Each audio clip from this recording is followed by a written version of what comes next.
When I look back on my teenage years, I realize now that the people who influenced me the most weren't always the ones who were supposed to. Some left lessons I carry forever, others left scars I wish I could erase.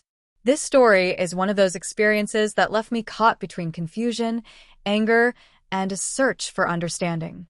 My name is Jason Miller, and what happened between me, my dad, and his girlfriend still plays in my mind like it happened yesterday. I was 17 at the time, living in the suburbs of Ohio. My parents had split up when I was 12. At first, it was messy. Lots of late-night arguments that bled through the walls, tense conversations about custody, and awkward exchanges in the driveway when one parent dropped me off to the other. By the time I turned 16, though, things settled into a rhythm. I spent weekdays with my mom and weekends with my dad. Dad was a good man, but he wasn't perfect. He worked long hours as a construction manager, which left him tired most evenings. He was the type who didn't really talk much about feelings. If something bothered him, he'd keep it bottled up and throw himself into fixing the car, mowing the lawn, or just watching football with a cold beer. After the divorce, he started dating again, and by the time the story begins, he had been with his girlfriend, Amanda, for almost a year. Amanda was in her early 30s, which made her much younger than my dad. She had long brown hair, bright green eyes, and a smile that could light up a room. I won't lie, at first I thought she was pretty cool.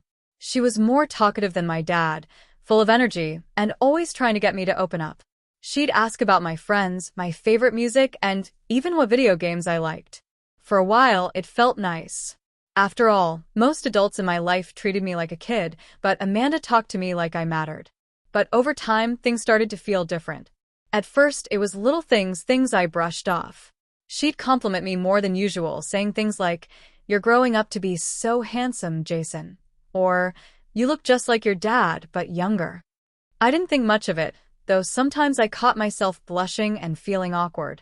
She had this way of holding eye contact just a little too long, laughing at jokes that weren't that funny, and being extra touchy when she didn't need to be. One weekend, Dad had to work late on a Saturday. That meant it was just me and Amanda at the house. Normally, when Dad wasn't around, she'd keep her distance, cooking dinner in the kitchen while I played games in the living room. But that night, things felt off. She came and sat next to me on the couch, closer than usual, asking questions about school and my plans after graduation. Her tone was softer, her gaze more intense. I remember my palms sweating as I tried to focus on the TV. Then came the moment that would change everything. She leaned in and said something that shook me to my core. "You know, Jason, sometimes I think your dad doesn't appreciate me the way he should. You're so much easier to talk to than he is." I froze. It wasn't just what she said, it was the way she said it. There was a warmth in her voice, almost like she was confessing something. I didn't know what to do, so I laughed nervously and mumbled something about needing to use the bathroom. I spent 5 minutes splashing water on my face, staring into the mirror, and trying to make sense of what just happened. After that night, I couldn't look at her the same way. Every little comment, every glance, every time she found an excuse to be near me, it all added up. I felt trapped in this weird situation where I didn't know if I was imagining things or if Amanda really was crossing a line. I didn't want to cause trouble between her and my dad, but at the same time, I couldn't ignore the way she made me feel, confused, uncomfortable, and guilty for reasons I didn't even fully understand. Things came to a head one Friday night a few weeks later. Dad had gone out with some coworkers for drinks, leaving me and Amanda home again. I was in my room, trying to stay out of the way, when I heard a knock at my door. "It's me," Amanda's voice called softly. "Can I come in?" My heart raced. I didn't know what to say, but before I could answer, she opened the door anyway. She walked in carrying a bowl of popcorn, acting casual, and said, "I thought we could watch a movie together. Your dad's not going to be home for a while." I wanted to say no. Every part of me wanted to tell her I had homework, that I was tired, anything to avoid being alone with her. But instead, I nodded. Maybe I didn't want to make her angry. Maybe I just didn't know how to stand up for myself. We sat on the couch, the lights dimmed, the movie playing in the background. But I wasn't watching it.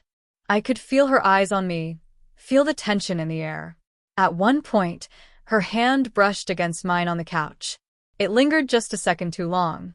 That's when I finally snapped inside. I pulled my hand away, stood up, and said, "I think I'm gonna head to bed. I'm tired." Her smile faded for just a moment, but then she forced it back and said, "Okay. Good night, Jason." I bolted upstairs, my chest pounding. I didn't sleep much that night, tossing and turning, wondering if I should tell my dad. But how could I? What if he didn't believe me? What if he thought I was making it up? Amanda was charming, friendly, and always sweet around him.